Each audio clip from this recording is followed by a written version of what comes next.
आज हम जिस भारत में जी रहे हैं वो केवल एक देश नहीं है, ये अनेक भाषाओं, धर्मों, जातियों और संस्कृतियों का अद्भुत संगम है। और फिर भी हम सब एक हैं, क्योंकि हमें एक सूत्र में बांधने वाला एक महान दस्तावेज है, भारत का संविधान। और उस संविधान के निर्माता थे डॉक्टर बाबा साहेब आंबेडकर।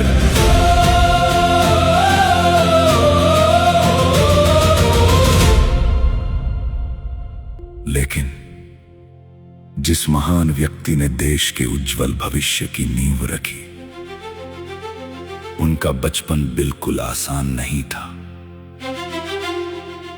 वो था कठिनाइयों, अपमान और संघर्षों से भरा। अछूत होने के कारण स्कूल में अलग बिठाया जाना, पानी के लिए तरसाया जाना, हर कदम पर अपमान सहना। लेकिन इन सब के बीच भी उनके भीतर एक आग जलती रही। उन्होंने समझ लिया था कि अगर जीवन बदलना है तो शिक्षा ही सबसे बड़ा हथियार है। शिक्षित बनो, संगठित हो, संघर्ष करो, संघर्ष करो। मुंबई से लेकर कोलंबिया यूनिवर्सिटी, ग्रेज इन और लंदन स्कूल ऑफ इकोनॉमिक्स तक उन्होंने हासिल की डबल डॉक्टरेट और बैरिस्टरेट लॉ की उपाधि। वो उस समय इतनी डिग्रियां हासिल करने वाले एकमात्र भारतीय थे। वो चाहते थे अपनी शिक्षा और प्रगति के दम पर विदेश में सम्मान के साथ जीवन बिता सकते थे, लेकिन उन्होंने चुनी अपनी मातृभूमि, अपना भारत। यहाँ लौटकर उन्हें सम्मान नहीं, अपमान मिला। लेकिन बाबा साहेब झुके नहीं, रुके नहीं। उन्होंने चुना संघर्ष का रास्ता। उनके काम को देखते हुए 1920 में शाहू महाराज ने घोषणा की कि समाज को एक नया नेता मिल गया है। फिर 1927 का महाड सत्याग्रह, ये केवल पानी पीने का आंदोलन नहीं था, बल्कि वे पहला मानवीय हकों के लिए लड़ने वाला संग्राम था। वो था इंसान होने के अधिकार मांगने का संकल्प, आत्मसम्मान और समानता की पुकार। और फिर काला राम मंदिर आंदोलन। बाबा साहेब का हर कदम अन्याय को चुनौती था, साथ ही ये समानता की ओर एक साहसिक कदम भी था। 1930 से 1932 जब दुनिया भारत की ओर देख रही थी, तब बाबा साहेब ने राउंड टेबल कॉन्फ्रेंस में वंचितों की आवाज को विश्व मंच पर पहुंचा दिया। 1932 इतिहास ने देखा पूना पैक्ट। बाबा साहेब और गांधी जी के बीच एक समझौता। अस्पृश्य समाज को उन्होंने दिलवाया आरक्षण, लेकिन उसके पीछे छिपा था संघर्ष और अधिकारों का सवाल।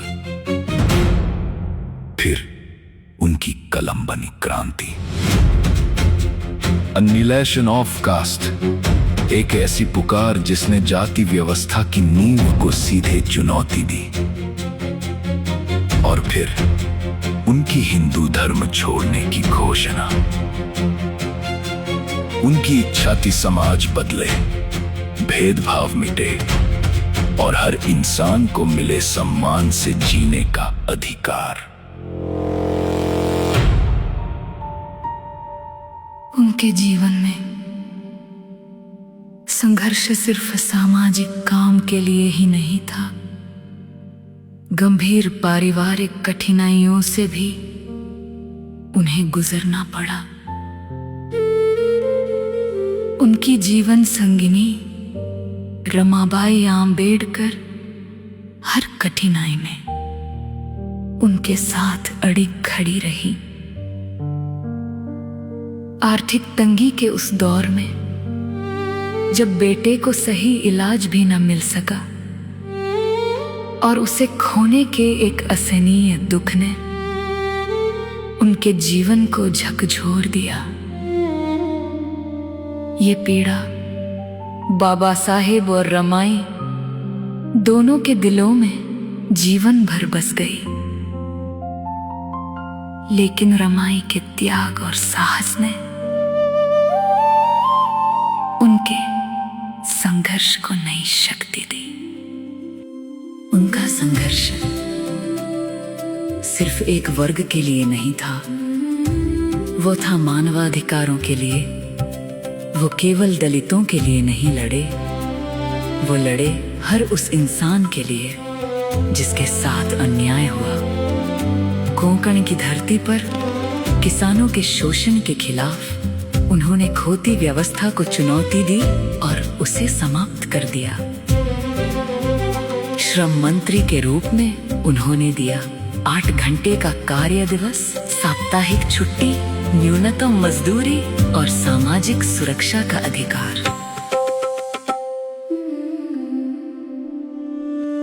बाबा साहेब मानते थे कि किसी भी समाज की असली प्रगति उसकी महिलाओं की स्थिति से मापी जाती है। उन्होंने महिलाओं की आर्थिक स्वतंत्रता और गरिमा को समाज की नींव बताया। बाल विवाह, सती प्रथा, देवदासी और विधवा शोषण, इन कुरीतियों के खिलाफ उन्होंने आवाज उठाई। कानून मंत्री के रूप में उन्होंने हिंदू कोड बिल पेश किया, जिससे महिलाओं को मिला तलाक का अधिकार और संपत्ति में बराबरी का हक। उन्होंने सुनिश्चित किया कामकाजी महिलाओं के लिए मातृत्व अवकाश और समान काम के लिए समान वेतन।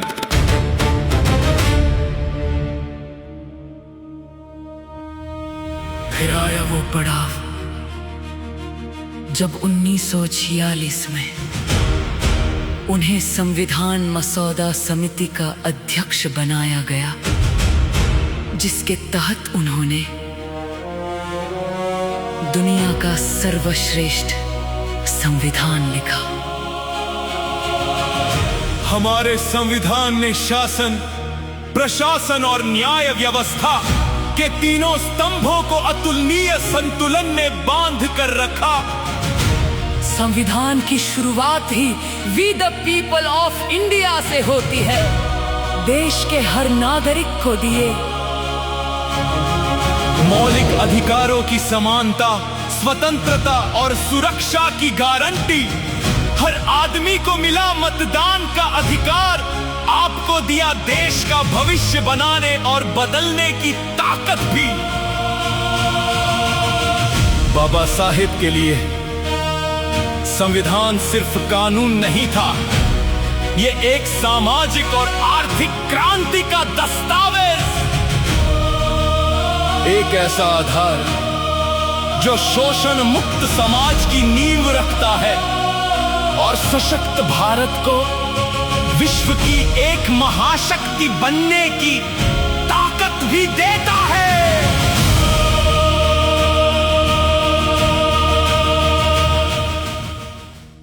बाबा साहेब के 3 प्रेरणा स्रोत थे।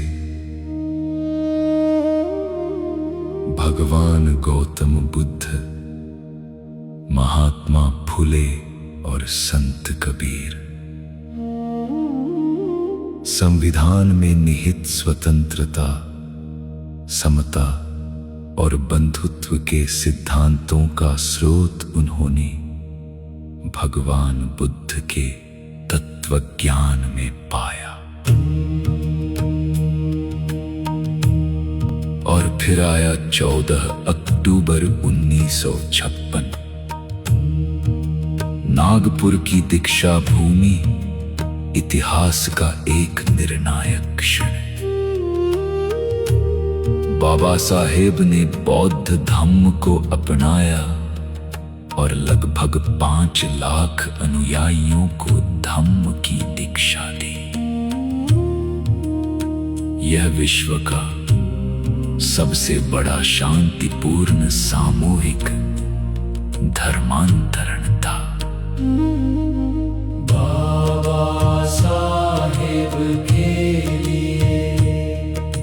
बाबा साहेब के लिए यह कदम जातिगत मूल्यों और मानव मुक्ति का सबसे शक्तिशाली माध्यम था। बुद्धं शरणं गच्छामि, धम्मं शरणं गच्छामि, संघं शरणं गच्छामि।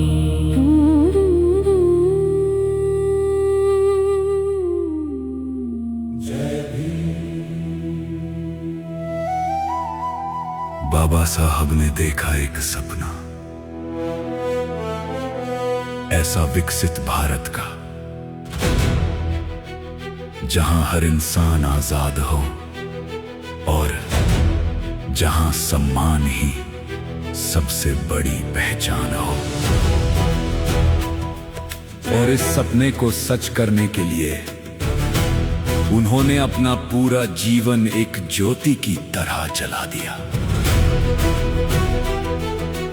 कई कठिनाइयों के बावजूद उन्होंने अपने विचारों से कभी समझौता नहीं किया और समाज के प्रति उनकी निष्ठा अटूट रही।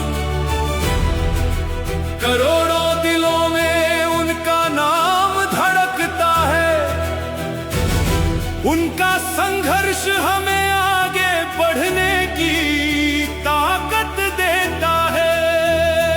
उनकी आवाज आज भी गूंजती है।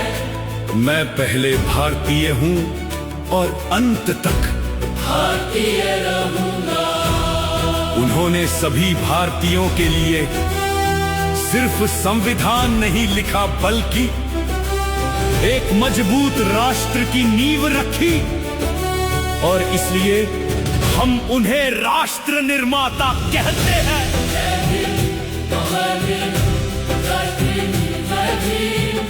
ऐसे महान राष्ट्र निर्माता को आज के इस पावन दिन हम स्मरण करते हैं और गर्व से कहते हैं,